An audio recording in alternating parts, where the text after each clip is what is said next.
क्या? इतनी रात्रि में रोने की आवाज कहाँ से आ रही है? सैनिकों, जो आवाज मुझे सुनाई दे रही है, क्या यही आवाज तुम्हें भी सुनाई दे रही है? जी महाराज, यह तो किसी के रोने की आवाज है, लेकिन इतनी रात्रि में कौन रो सकता है महाराज? सैनिकों, तुम दोनों तुरंत जाओ और देखो इतनी रात्रि में कौन रो रहा है और उसे क्या तकलीफ है। दोनों सैनिक तुरंत ही जिस दिशा से रोने की आवाज आ रही थी उसी ओर चल देते हैं।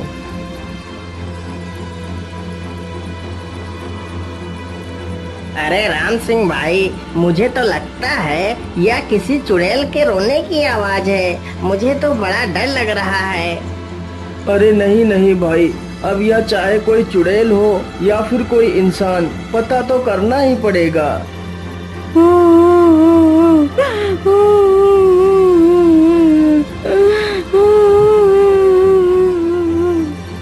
अरे राम सिंह भाई, उधर देखो, वह चुड़ैल बैठकर रो रही है। अरे नहीं नहीं भाई, मुझे तो वह कोई दुखियारी स्त्री दिखाई पड़ती है।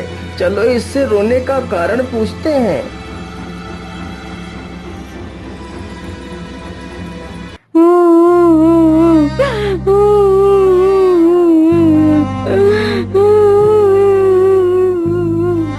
अरे बहन, तुम कौन हो और इतनी रात्रि में तुम यहाँ पर बैठकर क्यों रो रही हो? अरे राजा के सैनिक, मैं अपने रोने का कारण तुम्हें नहीं बता सकती। मैं इसका कारण महाराज को ही बताऊंगी। तो फिर ठीक है, चलो हमारे साथ।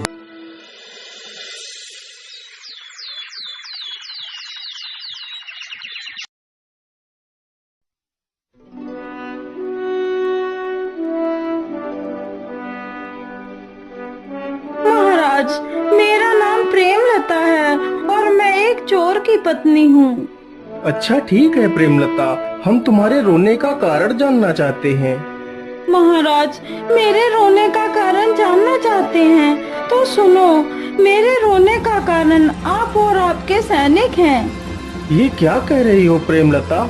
आखिर तुम्हारे रोने का कारण मैं कैसे हो सकता हूँ? महाराज, मेरे पति एक चोर थे जो चोरी करने के जुर्म में पकड़े गए थे और आपने उन्हें फांसी पर चढ़ाकर मार डाला था। आज मुझे मेरे पति की बहुत याद आ रही थी, इसीलिए मैं रो रही थी। लेकिन प्रेमलता, चोरी करना तो एक संगीन अपराध है। ऐसा करने वाले को तो सजा मिलना आवश्यक है। इसमें इतना विलाप करने की आवश्यकता नहीं। लेकिन महाराज, क्या आपने कभी ये जानने की कोशिश की, यदि कोई व्यक्ति चोरी करता है तो उसके पीछे क्या कारण होता है? महाराज, कोई व्यक्ति चोरी अपनी खुशी से नहीं करता, हालात उसे चोरी करने पर मजबूर कर देते हैं।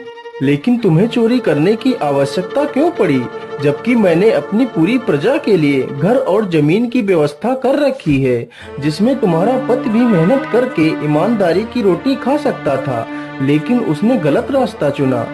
लेकिन महाराज, हमें तो किसी भी प्रकार की कोई जमीन नहीं मिली, जिसकी वजह से मजबूरन पेट पालने के लिए मेरे पति को चोरी करनी पड़ी। और ना जाने कितने लोग मेरे पति की तरह मजबूर होकर चोरी करते हैं।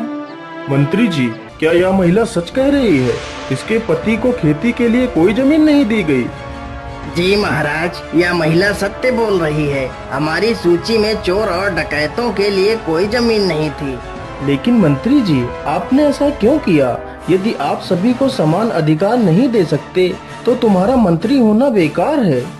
महाराज, मुझे माफ कर दीजिए, मुझसे बहुत बड़ी भूल हो गई।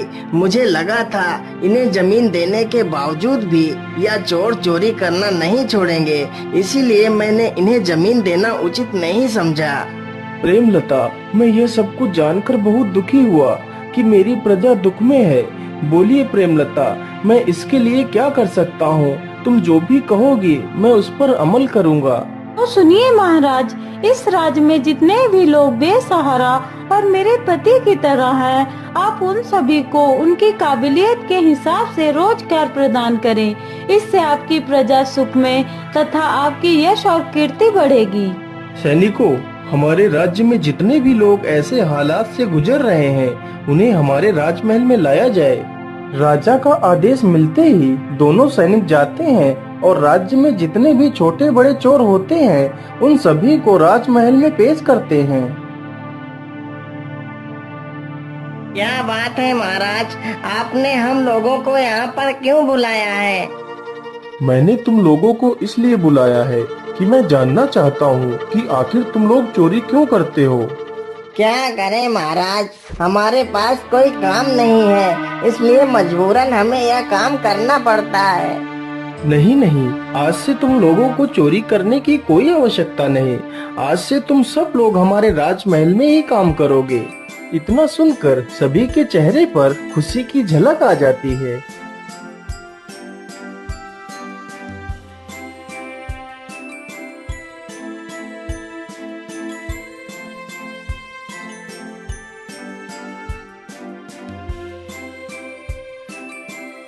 मंत्री जी, तुम्हें पता है कि मुझे सबसे ज्यादा आनंद कब आता है?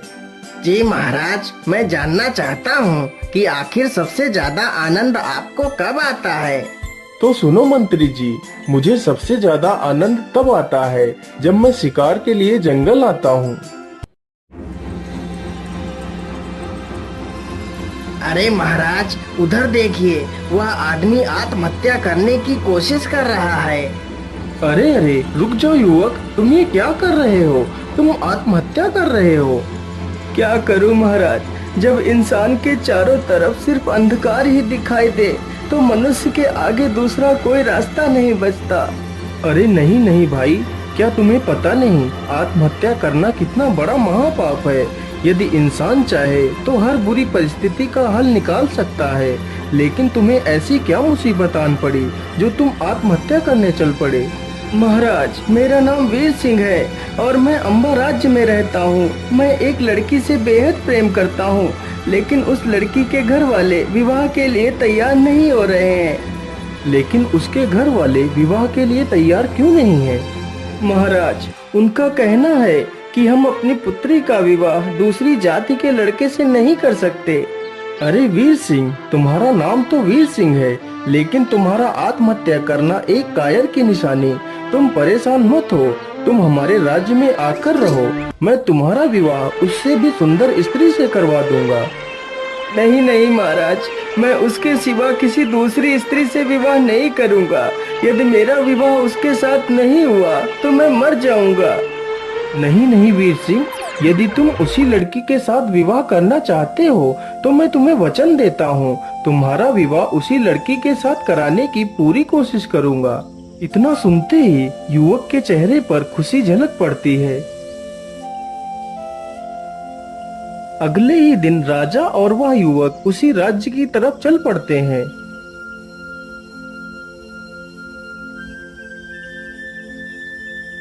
महाराज, यही अंबा राज्य है और यही घर उस लड़की का है जिससे मैं प्रेम करता हूँ। फिर राजा उस लड़की के पिता से बात करता है। मेरा नाम विक्रमादित्य है, मैं उज्जैन नगर का सम्राट हूँ। हाँ हाँ महाराज, मैं आपके कार्यों से भली भांति परिचित हूँ। बोलिए महाराज, आपका यहाँ आना कैसे हुआ? अरे भाई, आपकी पुत्री वीर सिंह से प्रेम करती है और वीर सिंह भी तुम्हारी पुत्री से बेहद प्रेम करता है, तो तुम्हें इस विवाह से क्या आपत्ति है? महाराज, मैं आपका सम्मान करता हूँ, लेकिन मैं यह विवाह नहीं कर सकता। दूसरी जाति के लड़के के साथ विवाह नहीं कर सकता। यदि मैंने ऐसा किया तो हमारे बिरादरी के लोग हमें स्वीकार नहीं करेंगे। लेकिन तुम्हारे लिए क्या एक राजा की बात का कोई मूल नहीं? यदि ऐसी बात है तो मैं तुम्हें अपने राज्य में रहने के लिए पूरी सुख सुविधाएं दूंगा। ठीक है महाराज, यदि आप मुझे अपने राज्य में पनाह देने के लिए तैयार हैं, तो मुझे इस विवाह से कोई आपत्ति नहीं है। इस प्रकार बड़ी ही धूमधाम से वीर सिंह का विवाह उस लड़की के साथ हो जाता है।